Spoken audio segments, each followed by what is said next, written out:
Sarah Martinez never wanted the spotlight. At 26, she preferred the quiet hum of computer servers to the chaos of combat zones. Her days at Forward Operating Base Chapman in Afghanistan were predictable and safe. She maintained communication systems, ran diagnostics on equipment, and kept the digital backbone of the base running smoothly. The other soldiers barely noticed her. She was just another face in the sea of support staff, someone who fixed their radios when they broke and ensured their satellite connections worked. Sarah liked it that way. She had joined the Army not for glory or adventure, but for the technical training and steady paycheck that would help her support her younger sister back home in Texas. Her small workspace sat in the basement of the main operations building, surrounded by blinking lights and humming machinery. Maps covered one wall marked with radio frequencies and communication zones. Sarah knew every inch of the equipment, every cable and circuit board. She could troubleshoot problems faster than anyone else on base, often fixing issues before the operators even realized something was wrong. Most evenings, she would grab dinner from the mess hall and return to her quarters to video call her sister Maria. The calls were the highlight of her day. Maria was studying engineering at community college, following in Sarah's footsteps. Their parents had died in a car accident 3 years earlier, leaving Sarah as the sole provider. Every dollar she sent home mattered. The base commander, Colonel Williams, occasionally stopped by her work area during his rounds. He always seemed pleased with her reports. Equipment uptime was at 98% under her watch. Communication failures were nearly non-existent. Sarah took quiet pride in these statistics, even though no one else seemed to notice. Her technical skills were exceptional, but few people knew about her other abilities. Before enlisting, Sarah had spent summers at her grandfather's ranch in rural Texas. He was a Vietnam veteran who taught her to shoot, hunt, and track. She could hit a target at 300 yards and move through rough terrain without making a sound. But those skills seemed irrelevant in her current role. The base housed several special operations teams, including a Navy SEAL unit led by Lieutenant Commander Jake Morrison. Sarah occasionally worked on their specialized communication equipment, but interactions were minimal. The SEALs operated on a different level, conducting classified missions that she only heard about in whispers. On quiet nights, Sarah would sometimes climb to the roof of her building and look out at the Afghan mountains. The landscape was harsh and beautiful, reminding her of the Texas hill country she missed. She wondered if she would ever need to use the combat training the Army had given her during basic training and advanced individual training. Her weapon, an M4 carbine, sat cleaned and ready in her quarters, but she rarely carried it around the base. Her role was technical support, not combat. She wore her sidearm only when regulations required it during certain duties. The closest she came to action was monitoring radio chatter from ongoing operations. Sarah's supervisor, Sergeant First Class Rodriguez, often praised her work ethic and attention to detail. She had recommended Sarah for promotion twice, noting her exceptional problem-solving abilities and dedication to mission success. But Sarah wasn't focused on advancement. She was focused on doing her job well and getting home safely to Maria. The base routine was comforting in its predictability. Morning equipment checks, afternoon maintenance windows, evening reports. Sarah knew exactly when the mess hall served her favorite meals and which washing machines worked best in the laundry facility. She had found her rhythm in this strange place, thousands of miles from home. Little did she know that everything was about to change. The skills her grandfather had taught her, the marksmanship awards she had earned but never mentioned, and the tactical knowledge she had absorbed almost by accident were about to become the difference between life and death for an entire SEAL team. As she finished her evening equipment checks and prepared for another routine night, Sarah had no idea that within hours, she would be thrust into a situation that would test every skill she possessed. The quiet technician who preferred shadows to spotlights was about to face the most intense challenge of her life, one that would reveal capabilities even she didn't know she had. The emergency alert shattered the calm of Sarah's evening routine. Red lights flashed throughout the communications center as priority messages flooded the systems. She quickly pulled up the tactical display, her heart racing as she processed the incoming data. SEAL Team Bravo had gone dark during a reconnaissance mission in the Hindu Kush Mountains. Their last transmission came from a remote valley 30 kilometers northeast of the base. Intelligence suggested they were investigating a high-value target compound, but something had gone terribly wrong. Lieutenant Commander Morrison's voice crackled through the static-filled radio. The transmission was weak and broken, but Sarah could make out fragments of his desperate calls for extraction. Heavy contact. Multiple casualties. Position compromised. The team was pinned down and running low on ammunition. Colonel Williams burst into the communications center, his face grim with worry. Quick reaction force helicopters were being prepared, but the weather was deteriorating rapidly. Mountain winds and incoming storms made immediate air support impossible. The SEALs would have to hold their position until conditions improved. Sarah monitored multiple radio frequencies, trying to piece together what had happened. The team had approached what they believed was a small Taliban safe house. Instead, they walked into a carefully planned ambush.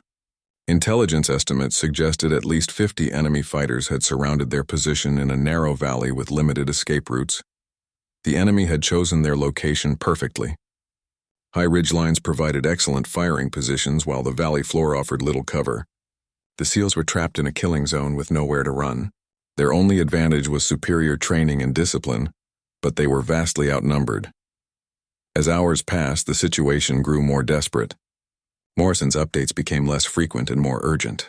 2 team members were seriously wounded. Ammunition was critically low.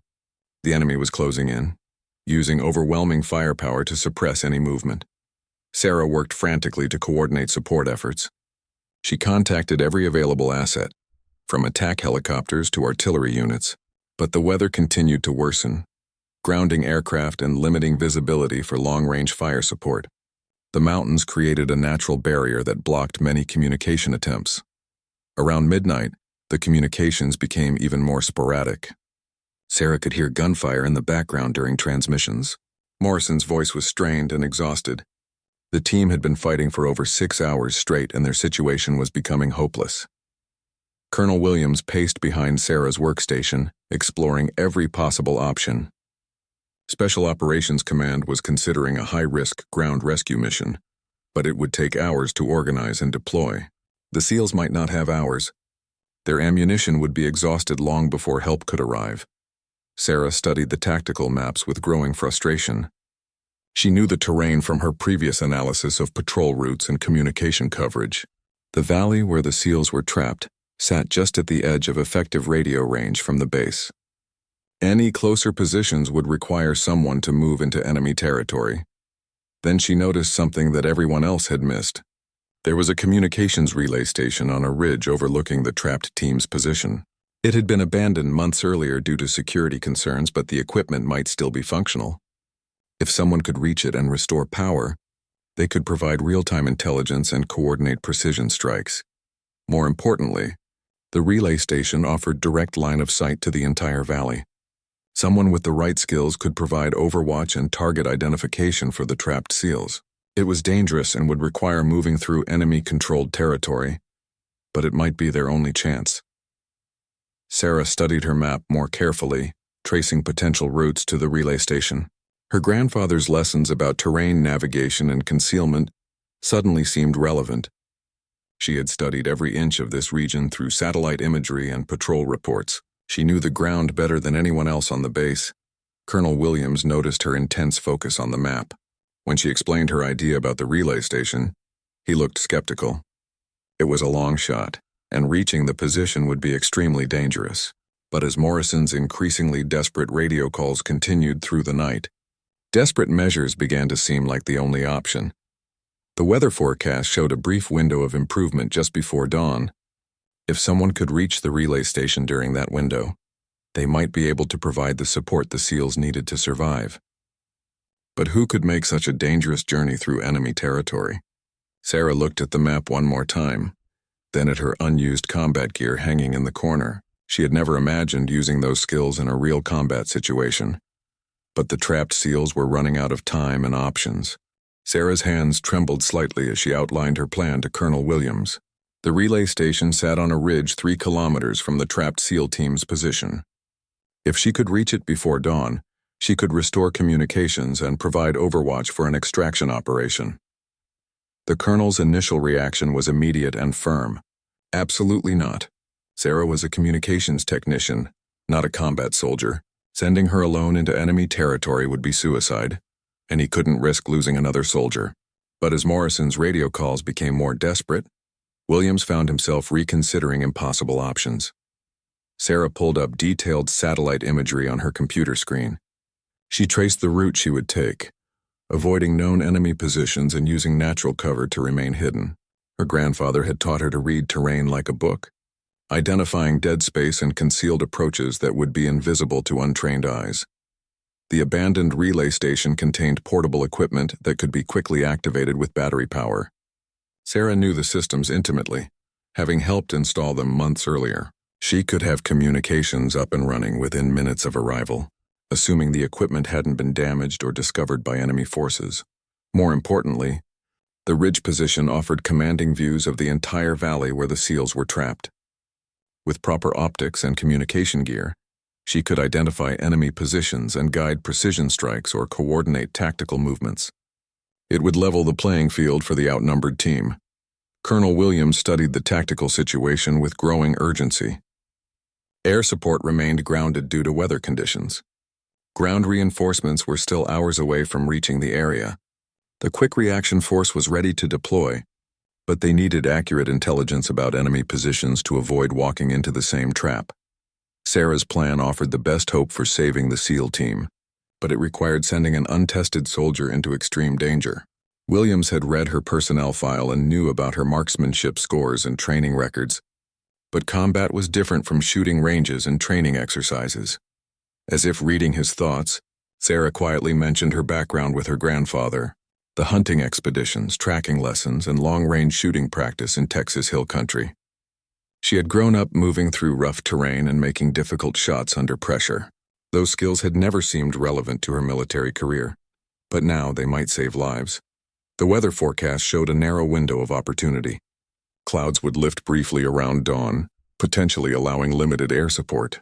But that same window would make movement more dangerous as visibility improved. Sarah would need to reach the relay station during the darkest hours before sunrise. Williams made the difficult decision to allow the mission, but with strict conditions. Sarah would carry emergency communication gear and abort if discovered. A backup quick reaction force would be positioned to extract her if necessary. She would have 30 minutes to assess the situation before committing to the overwatch position. Sarah quickly gathered her equipment, hands steady now that the decision was made. Her M4 carbine received a final inspection, along with her sidearm and enough ammunition for an extended engagement. Night vision goggles, communication gear, and emergency medical supplies filled her tactical vest. The most important piece of equipment was a precision rifle system she borrowed from the base armory. The weapon was designed for long-range engagements and equipped with advanced optics. Sarah had trained on similar systems but never used one in combat. Her grandfather's lessons would be put to the ultimate test. She studied the route one final time, memorizing waypoints and alternate paths. The approach would take her through a dried riverbed, across open ground, and up a steep rocky slope to the ridge. Enemy forces were concentrated in the valley, but patrols might be moving through the surrounding area.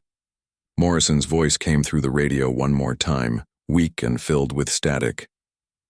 The SEAL team was down to their last magazines of ammunition.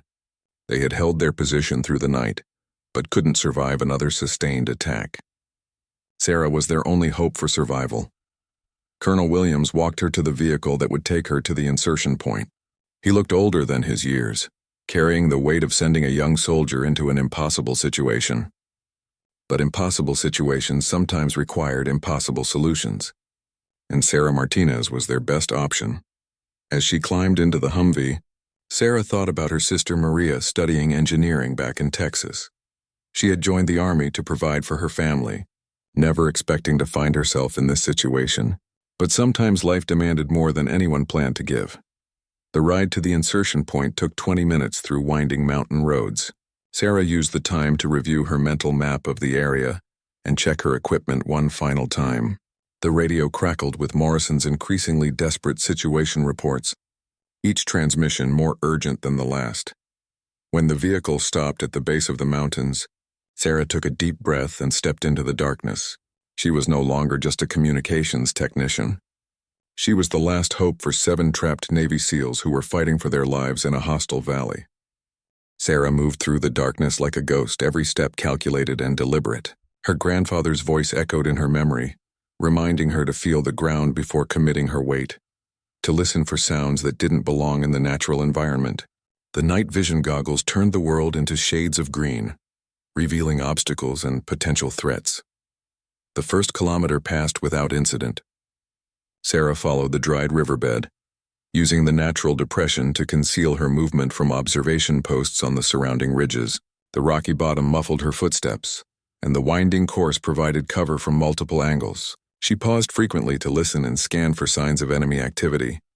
Her heart pounded as she approached a narrow section where the riverbed passed close to a known enemy position. Intelligence reports suggested a small observation post was located on an overlook above this choke point. Sarah studied the terrain carefully, identifying a route that would keep her in the shadows cast by overhanging rocks. Moving with infinite patience, she crawled through the narrow passage on her belly. Every sound seemed amplified in the stillness. A loose rock could give away her position and doom both her mission and the trapped seals. She controlled her breathing, moving only when wind or distant sounds would mask any noise she might make. Halfway through the passage, she froze. Voices carried down from the ridge above, speaking in what sounded like Pashto.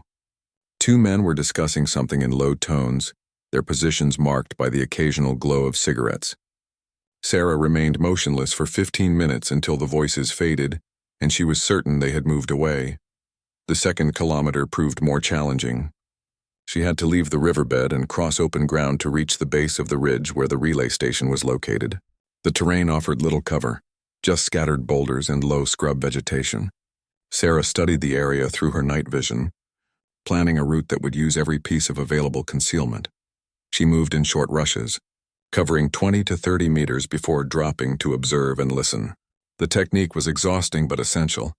Enemy forces might have moved since the last intelligence update, and walking into an ambush would end her mission before she could help the trapped seals. During one pause, Sarah heard the distant sound of automatic weapons fire from the valley where Morrison's team was trapped. The battle was continuing, and each burst of gunfire reminded her that time was running out. The SEALs couldn't hold their position indefinitely, and her mission was their only hope for survival. The climb up the ridge was the most dangerous part of the journey. The steep rocky slope offered good concealment but required careful navigation to avoid dislodging stones that might alert enemy forces. Sarah used handholds and footholds that her grandfather had taught her to identify, moving with the patience of an experienced hunter. 3/4 of the way up the slope, she encountered her first real obstacle. A small enemy patrol was moving along a trail that intersected her planned route. 3 men with assault rifles were walking casually, apparently confident in their control of the area. Sarah pressed herself against a large boulder and waited. The patrol passed within 10 meters of her position. She could hear their conversation and smell cigarette smoke from one of the men. Her hand rested on her sidearm, ready to fight if discovered but hoping to remain undetected. The mission depended on reaching the relay station without alerting enemy forces to her presence. After the patrol disappeared around a bend in the trail, Sarah continued her climb. The relay station was just 50 meters above her current position, but those 50 meters included the most exposed terrain of her entire journey. She would have to cross a small clearing where rocks provided limited cover. Sarah studied the clearing for several minutes, identifying the best route and timing her movement to coincide with cloud cover that would darken the already dim starlight. She sprinted across the open space in 3 quick movements, diving behind cover after each dash. The abandoned relay station sat on a small plateau overlooking the valley. Solar panels and communication antennas were still intact, though covered with dust and debris from months of neglect. Sarah quickly assessed the equipment, relieved to find that most systems appeared functional despite their abandonment. She activated the portable battery units and began bringing communication systems online. Within minutes, she had established contact with the base and could hear Morrison's increasingly desperate radio transmissions much more clearly. The SEAL team was under heavy attack and running critically low on ammunition.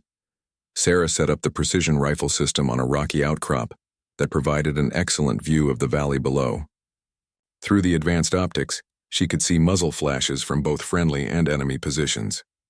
The SEALs were surrounded and outnumbered, but they were still fighting with professional discipline. Now came the hardest part of her mission. She was no longer just a communications technician trying to reach a relay station. She was in position to engage enemy forces directly, and the lives of 7 Navy SEALs depended on her ability to use skills she had learned hunting deer in Texas to eliminate human targets in Afghanistan. The transformation from support soldier to combat operator was complete. Sarah Martinez, the quiet technician who preferred the safety of her equipment room, was about to become a sniper in one of the most challenging tactical situations imaginable. Sarah settled behind the precision rifle, her breathing steady despite the adrenaline coursing through her veins. Through the advanced optics, she could see the tactical situation clearly for the first time. The SEAL team was pinned in a small depression near the valley floor, surrounded by enemy fighters positioned on 3 sides. Her grandfather's voice whispered in her memory about reading wind conditions and calculating distance. The range to the nearest enemy positions was approximately 400 meters, well within her capabilities but requiring precise adjustments for the mountain altitude and wind patterns. She made careful calculations, remembering lessons learned on Texas hunting trips years earlier. Morrison's voice crackled through her radio, reporting their desperate situation. 3 SEALs were wounded, ammunition was nearly exhausted, and enemy forces were preparing for a final assault. Sarah keyed her radio for the first time since leaving base, her call sign breaking through the static to reach the trapped team. The relief in Morrison's voice was audible when he heard her transmission. Sarah quickly explained her position and capabilities, requesting target priorities from the team leader. Morrison began identifying the most dangerous enemy positions, starting with a machine gun nest that was preventing any movement by his team. Sarah located the target through her scope, a sandbagged position on a small rise about 350 meters away. 2 enemy fighters were manning a heavy machine gun, their muzzle flashes clearly visible in the pre-dawn darkness. She adjusted her scope settings and calculated the shot, remembering her grandfather's lessons about leading moving targets. The first shot was perfect, eliminating the machine gunner instantly. Before his partner could react, Sarah had chambered another round and taken him down as well. The machine gun fell silent, giving the SEALs their first reprieve in hours. Morrison's excited voice confirmed the successful engagement and requested additional targets. Enemy fighters began repositioning after losing the machine gun, creating opportunities for Sarah to engage additional targets. She methodically worked through Morrison's target list, using the elevated position and superior optics to identify threats that were invisible to the trapped team below. A group of 4 enemy fighters was attempting to flank the SEAL position from the north. Sarah tracked their movement through her scope, waiting for clear shots that wouldn't risk hitting friendly forces. One by one, she eliminated the flanking element, her shots precise and deadly in the mountain stillness. The enemy began to realize they were taking fire from an unexpected direction. Some fighters turned their attention toward Sarah's ridge, sending wild bursts of automatic fire in her general direction, but they couldn't pinpoint her exact location, and their shots scattered harmlessly against the rocks below her position. Sarah continued her deadly work, picking off enemy fighters who exposed themselves while trying to maintain pressure on the SEAL team. Her movements were efficient and calculated, just as her grandfather had taught her when hunting in difficult terrain. Each shot was deliberate, each target carefully selected for maximum tactical impact. Morrison coordinated his team's movements with Sarah's fire support, using her elimination of key threats to reposition his wounded men and establish better defensive positions. The partnership between the trapped SEALs and their unexpected guardian angel was working with deadly precision. As dawn approached, Sarah's target-rich environment continued to expand. Enemy reinforcements were arriving in small groups, attempting to restore their overwhelming numerical advantage. But they were moving into a killing zone dominated by Sarah's precision fire, and their numbers began dropping rapidly. An enemy leader appeared to be trying to organize a coordinated assault on the SEAL position. Sarah watched him through her scope as he moved between fighting positions, clearly giving orders and directing the attack. She waited for the perfect shot, then eliminated him with a single bullet that sent the enemy forces into confusion. The psychological impact of losing leaders and key personnel was becoming evident in enemy movements. Fighters were becoming more cautious, less aggressive in their attacks. The overwhelming confidence they had shown during the night was eroding as Sarah continued her methodical elimination of their forces. Sarah's ammunition supply was holding up well, but she knew the battle was far from over. Enemy forces still outnumbered the SEAL team significantly, and her position would become more vulnerable as daylight improved visibility. She needed to maximize her impact while maintaining the element of surprise. Morrison reported that his team's ammunition situation was improving. They were conserving rounds while Sarah eliminated the most dangerous threats, allowing them to engage only high-priority targets. The tactical balance was shifting in favor of the Americans for the first time since the battle began. Through her scope, Sarah counted at least 20 enemy fighters still in position around the valley. She had already eliminated nearly 30 targets, reducing the enemy force by more than half. But the remaining fighters were becoming more careful, using better cover and limiting their exposure. The real test was yet to come. As sunrise approached, Sarah's concealment would be compromised and enemy forces would be able to coordinate more effectively. She needed to eliminate as many threats as possible before losing the advantage of darkness and surprise. Her transformation from communications technician to deadly sniper was now complete. Sarah Martinez had become the guardian angel that stood between 7 trapped Navy SEALs and certain death in an Afghan valley. As the first rays of sunlight crept across the Afghan mountains, Sarah knew her window of concealment was closing. The growing light would reveal her position to remaining enemy forces, but it would also allow for the air support that had been grounded throughout the night. Through her scope, she identified the last major threat to the SEAL team. A small group of enemy fighters had positioned themselves in a cave entrance, using the natural protection to maintain fire on Morrison's position. The angle made them nearly impossible to hit from the valley floor, but Sarah's elevated position provided a clear shot. She adjusted for the increased range and wind conditions, then methodically eliminated each fighter as they exposed themselves to fire. The cave fell silent, removing the last significant threat to the trapped team. Morrison's voice over the radio was filled with amazement and gratitude as he reported their improved tactical situation. The sound of approaching helicopters filled the valley as air support finally arrived. Attack helicopters swept the area, their thermal imaging systems identifying remaining enemy positions, but they found a battlefield already dominated by Sarah's precision fire. Most enemy fighters had been eliminated or forced to flee during her night-long engagement. Sarah maintained overwatch as the quick reaction force landed and linked up with Morrison's team. The wounded SEALs were evacuated first, followed by the rest of the team. Throughout the extraction, Sarah continued scanning for threats, her rifle ready to engage any enemy forces that might attempt to interfere. Only when the last helicopter lifted off with the SEAL team aboard did Sarah begin her own extraction. A dedicated bird was dispatched to pick her up from the ridge, piloted by a crew who had monitored her radio transmissions throughout the night. Their respect was evident in their professional interactions and efficient pickup. During the flight back to base, Sarah finally allowed herself to process what had happened. She had eliminated over 50 enemy fighters during the night-long battle, single-handedly turning a hopeless situation into a tactical victory. The quiet technician had become a deadly sniper when her fellow soldiers needed her most. Colonel Williams was waiting on the landing pad when Sarah's helicopter arrived. His expression showed a mixture of relief, pride, and amazement as he greeted the young soldier who had accomplished the impossible. Morrison and his team, despite their injuries, had insisted on being present for her return. The SEAL team leader approached Sarah with obvious emotion, struggling to find words adequate to express his gratitude. 7 lives had been saved by her courage and skill. The impossible mission had succeeded beyond anyone's expectations, and the quiet technician had proven herself as a warrior when it mattered most.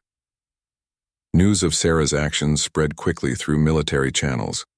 The elimination of over 50 enemy fighters by a single soldier was unprecedented, especially for someone whose primary job was maintaining communication equipment.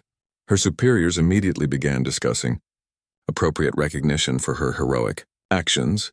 Sarah's first priority after debriefing was calling her sister Maria in Texas.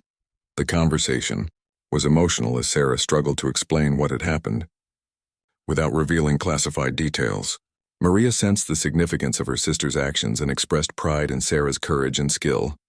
Within weeks, Sarah found herself at the Pentagon, standing before senior military officials who were still trying to understand how a communications technician had achieved such extraordinary results.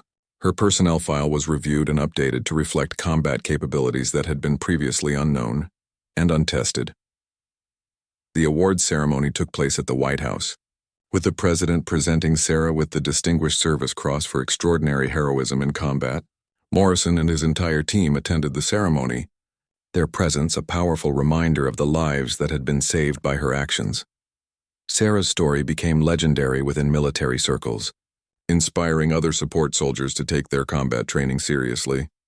Her transformation from technician to warrior demonstrated that heroism could emerge from unexpected sources when circumstances demanded extraordinary action, but Sarah remained fundamentally unchanged by the recognition and fame. She continued her military service with the same quiet professionalism that had characterized her work before that fateful night in Afghanistan. The medals and commendations were important, but the knowledge that 7 good men had returned safely to their families was her greatest reward. Years later, Sarah would transition to civilian life and use her GI Bill benefits to complete an engineering degree. She would work in the technology sector, building communication systems for both military and civilian applications. But she would always be remembered as the quiet technician who became a guardian angel when her fellow warriors needed her. Maria graduated from engineering school and often spoke proudly of her sister's service and sacrifice. The bond between the sisters grew even stronger after Sarah's return, built on mutual respect and understanding of what it meant to serve something greater than oneself. Sarah Martinez had proven that heroism doesn't always come from those who seek it, but sometimes emerges from ordinary people who rise to meet extraordinary circumstances.